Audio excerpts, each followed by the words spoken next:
Salve, salve, meu povo! Professor Diogo Xavier na área para mais uma aula de Sociologia para o concurso da Polícia Militar da Paraíba.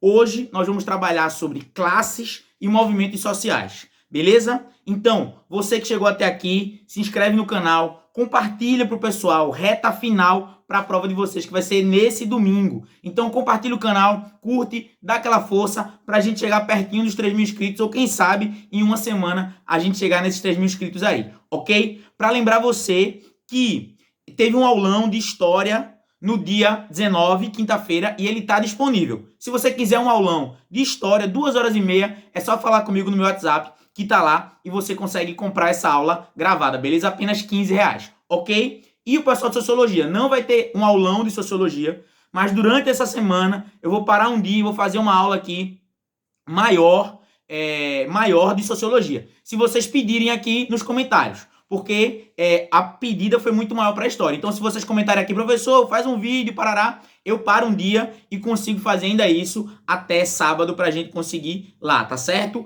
E a gente vai estar elaborando isso aqui no canal, ok? Então, vamos lá. Meu povo, seguinte. Classes e movimentos sociais. O edital de vocês fala muito sobre movimentos sociais. Vocês já perceberam isso? Aqui no nosso canal, quase todo título de vídeo é movimentos sociais, movimentos sociais. Por quê? Eu coloco o que está no edital, eu boto lá na chamadinha para vocês, tá certo? Nosso objetivo aqui é focado.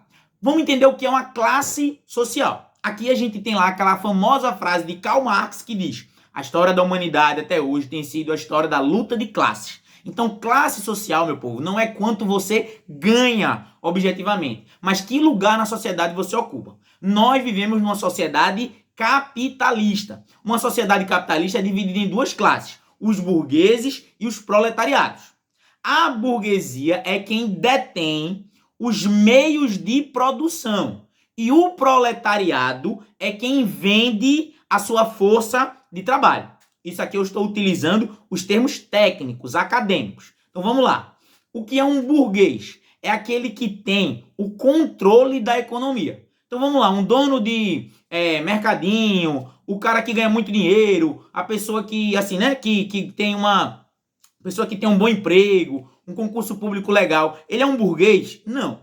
Um burguês é quem está num patamar muito mais alto. Por exemplo, a gente calcula que é cerca de 1% da sociedade é de burguês. Então você calcula aí, se o Brasil tem 200 milhões de habitantes, 1% de 200 milhões, quanto vai ser aí? 100 mil pessoas, 200 mil pessoas, mais ou menos isso. E, vamos ser sinceros, essas pessoas não convivem com a gente, tá certo? Isso é óbvio, né? Então elas estudam em outras escolas que os nossos filhos estudam, que nós estudamos. Elas têm outro lugar, é uma outra classe social. Ok, meu povo. E para vocês terem uma ideia, esse 1% ele concentra 50% da renda do país. É mais ou menos esse cálculo, tá? Isso varia um pouquinho, mas é mais ou menos isso. Então, assim, o burguês é esse, ele detém o meio de produção. Isso é um burguês. O trabalhador é aquele que vende a sua força de trabalho. Por exemplo, vamos dizer que você que está estudando aqui comigo, você é um vendedor de loja. Então, você trabalha numa loja, não vou dizer o nome aqui para não fazer propaganda, enfim, não sei lá, direitos autorais, mas você trabalha numa loja. Você tá lá, trabalha de 8 da manhã até 5 horas da tarde, chega em casa à noite e vai assistir os vídeos do professor Diogo. Sei que tem muita gente que é assim. O que você tá fazendo? Vendendo a sua força de trabalho. Então você trabalha e no final do mês você recebe o seu salário. Se você for um trabalhador especializado, vamos dizer assim, você fez um curso profissionalizante ou um curso qualquer que seja ele, enfim, que aí você consegue ser um operador num sistema eletrônico aí que essa empresa precisa de você. Você vai receber um valor mais alto do que alguém que esteja no que nós chamamos comumente de chão de fábrica. Por quê? Porque você é um trabalhador especializado. Quanto mais especializada ou quanto mais rara, mais cara é a sua força de trabalho. Quer dizer, você vai vender mais caro a sua força de trabalho. Ok? Então eu trabalho, eu sou professor. O professor é o quê? É um trabalhador. O que eu vendo? Eu vendo a minha força de trabalho, que no caso é o meu conhecimento. Então a minha aula, o que eu falo, que a gente chama de trabalho intelectual, também é aula. Vocês sabem que para estar aqui, por exemplo, eu estudo muito. Então essa é a minha preparação. Eu fiz uma graduação, 5 anos de estudo, eu me preparo para poder estar aqui. Então esse vídeo que a gente condensa em 15 minutos, em 10 minutos, tem a ver com anos de estudo, de pesquisa de livros que eu trago aqui para vocês, inclusive o estudo da didática para dar aula. Isso é muito importante também. Então, por que o professor sabe dar aula? Porque eu estudo como ensinar. Estão entendendo isso? Beleza. Então, isso é uma classe social. As classes sociais, elas estão em luta. Isso é o ideário marxista, ok? Que é aquele que traz pra gente. Mas eu vou explicar para vocês um conceito, que é o conceito da mais-valia. A mais-valia é o conceito que diz o seguinte: você que trabalha na loja aí, você quer ganhar o máximo possível recebendo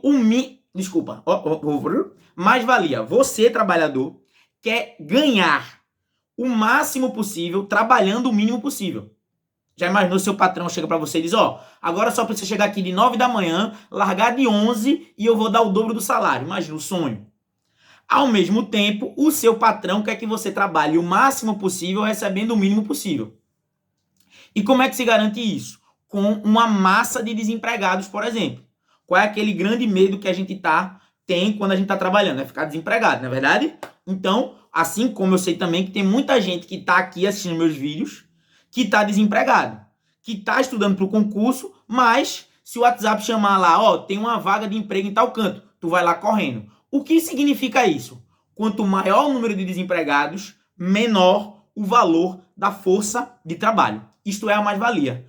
Então, quanto mais gente desempregada, maior a pressão na classe trabalhadora. Por quê? Quem aqui já não ouviu aquela coisa? Tem que dar graças a Deus porque está trabalhando. O salário é pequeno, mas tem que dar graças a Deus porque está trabalhando. Isso é o quê? Professor, mas isso é religião. Mas isso é uma forma que a população entende essa dinâmica. Então isso é uma classe social. As classes, elas estão em choque o tempo inteiro. Então você quer aumento. Por exemplo, polícia militar. Você está fazendo concurso para entrar na polícia militar. Mas você vai entrar no concurso da polícia militar e quando for lá dentro, o policial é proibido de fazer greve. Não é verdade? Mas o policial faz a sua manifestação, o policial reivindica o seu direito, o policial ele vai dar um jeito, mesmo sendo inconstitucional, ele fazer greve, mas ele dá um jeito de dizer, governador, a gente precisa de aumento de salário. O salário, plano de carreira, governador, vocês vão fazer isso, tenho certeza quando chegarem lá dentro. Porque vocês vão chegar lá dentro, vocês vão passar, vocês vão lembrar de mim, vão dizer, rapaz, a gente é classe trabalhadora. Só que o nosso patrão, ao invés de ser um capitalista, é o Estado. Quem é o chefe de vocês? É o governador do Estado, da Paraíba nesse caso. Estão entendendo isso, meu povo? Espero que vocês estejam entendendo isso. Se teve qualquer dúvida, comente aqui no chat, porque esse conteúdo ele é um pouco mais complexo. Mas, classe social. E como é que essa classe social ela reivindica? Através dos seus instrumentos de classe, que são sindicatos. E aí o sindicato você entende como um movimento social, ok? Então, o sindicato ele é um movimento social. Por quê? Eu vou repetir uma coisa que eu falei. Movimento social é algo organizado. Então você vai chegar e vai ter lá um sindicato dos professores, por exemplo, da Paraíba, que tem anos. Então ele vai conseguir coisas para a classe. Ele está organizado. Ele é um movimento social. Então isso acontece.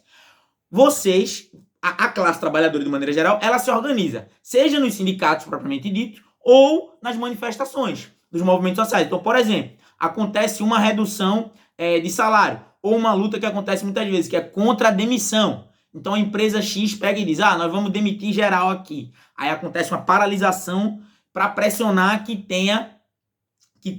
não perca empregos, que não tenha demissões. Tá entendendo isso? E aí você vai ter protesto, pode ser dos mais variados tipos. Então, tem empresas que os trabalhadores eles fazem greve parando, tem empresas que os funcionários fazem greve, fazendo aquele corpo mole, né, que é a Operação Tartaruga, por exemplo, que muitas vezes os motoristas de ônibus fazem. Tem manifestações que vão ser de piquetes, então você vai para a porta da fábrica e fecha. Tem manifestações mais radicais, são aquelas que quebram coisa, tocam fogo, também existe isso. Então você vai ter um leque de formas que a classe trabalhadora ela vai se juntar para fazer sua manifestação. Vou usar um exemplo. Greve dos motoristas de aplicativo. Sei que tem muita gente aqui assistindo nossa aula que é motorista de aplicativo. Seja entregador, seja motorista de carro, moto, enfim. O que começou a acontecer na pandemia? O cara começou a perceber, ó, eu tô em cima de uma moto, dentro de um carro e tô abandonado. Porque se eu sofrer um acidente, qualquer coisa, as empresas que lucram vão só me desligar, eu dar um valorzinho ali e eu fico a nada. O que começaram a fazer? Greves. Para quê? Para que os trabalhadores tenham alguns direitos trabalhistas. Isso também é uma reivindicação. Vamos lembrar que nesse ano, por exemplo, 2022, por exemplo, completou-se 70 anos da consolidação das leis de trabalho, CLT. Então chega o final do ano, você recebe o 13º, você tem férias, você recebe abono salarial, um monte de coisa. Essas folga semanal, nada disso a população brasileira tinha. Começou a se constituir nos anos 30, quando teve o quê? As grandes greves operárias, que começaram greves operárias lá em São Paulo. Depois você vai ter outras greves operárias nos anos 70, sobretudo no ABC Paulista. Mas tem várias greves que acontecem. Não sei se aconteceu com vocês, por exemplo, mas quando começou aquela greve dos motoristas de aplicativo, os aplicativos começaram a mandar um monte de propaganda para a população de maneira geral, dizendo a empresa, não vou dizer o nome da empresa, a empresa cuida do trabalhador, a empresa garante isso e aquilo para o trabalhador. Quer dizer o quê? A empresa também querendo ganhar o apoio do resto da população, dizendo que ela cuida daquele trabalhador. Vocês estão entendendo como é que a gente coloca essa lógica aí na relação do trabalhador com o seu patrão? Que no caso, hoje em dia, não tem mais aquela lógica em muitas empresas de o patrão é aquele cara que está lá sentado no último andar. Não, o cara que trabalha por aplicativo, muitas vezes ele não é nem que ele não conhece o dono da empresa, é que ele nunca foi num local para dizer, ó, tu trabalha nesse canto. O cara só começa a entregar as coisas, pega uma mochila, faz tudo pelo aplicativo, pega uma mochila e daqui a pouco ele tá trabalhando sem nunca ter contato com uma pessoa, de fato. Então isso também acontece, isso tem a ver com a globalização, com a modernização que a gente tá vendo cada vez mais atuante no mundo. Beleza, galera? Então essa dinâmica aí é pra gente entender como é que isso acontece no nosso país. Então isso é pra gente, conseguir compreender essas relações, ok? Então, diante disso, diante dessa situação é que nós vemos o quê? Classes sociais. No nosso sistema capitalista é burguesia versus proletariado. O professor já teve outras? Já. Nós viemos do feudalismo, quando tinha o senhor feudal e o servo. Você tem o antigo, a relação da Idade Antiga, por exemplo, que é aquela pirâmide, onde você vai ter a nobreza e o servo, vai ter o escravo. Então, todas essas dinâmicas vão acontecendo ao longo da história. Mas hoje em dia nós estamos no sistema capitalista, onde quem manda são os burgueses, tá certo? E os movimentos sociais, eles atuam de diversas maneiras. No caso da classe trabalhadora, significa o quê? Reivindicações específicas dos trabalhadores. Você vai ter essa reivindicação por várias coisas, como salário, como garantia de emprego, como direitos e diversas outras coisas que vão estar acontecendo. Então, se cair isso na sua prova, fique ligado. Como eu falei, até no aulão que a gente fez de história, eu dei uma questão sobre sociologia para conseguir pegar alguns aspectos. A banca de vocês vai cobrar questões amplas. Então, a IBFC, ela tem poucas questões de sociologia. Se você botar aí para pesquisar, tem poucas. Mas quando ela cobra, é uma coisa mais geral. Eu acredito nisso. Você não pode cair em casca de banana. Como assim, professor? Coisas que digam, por exemplo, a luta dos trabalhadores no Brasil, os movimentos sociais no Brasil só começaram a acontecer a partir do século XX. Falso.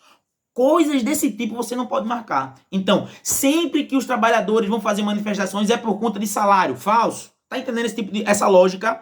Tá entendendo essa lógica, meu povo? É aí que tu vai entender. Então ele tá dizendo que é só por isso. Falso. A banca tá dizendo que os greves são a única forma de luta dos trabalhadores. Falso. Entenderam isso? É a partir daí que você consegue responder certas as questões da sua banca. Ok? Segunda-feira eu tô lançando esse vídeo de sociologia. Terça tem questão de história da Paraíba. Ok? Meu povo, quem quiser aula, se liga. E quem chegou até aqui, tem a apostila que eu coloco aqui para vender. Tá em promoção. Metade do preço. Só R$20. Com um conteúdo resumido e focado na PMPB. Então, se tu quiser fazer esse investimento, apenas vintão. Compra a apostila para ficar lendo. Me ouve e fica lendo lá a apostila para você gabaritar. Firmeza? Tamo junto, meu povo. Uma semaninha para prova, foco, força, fé e tamo junto. Confio na sua aprovação.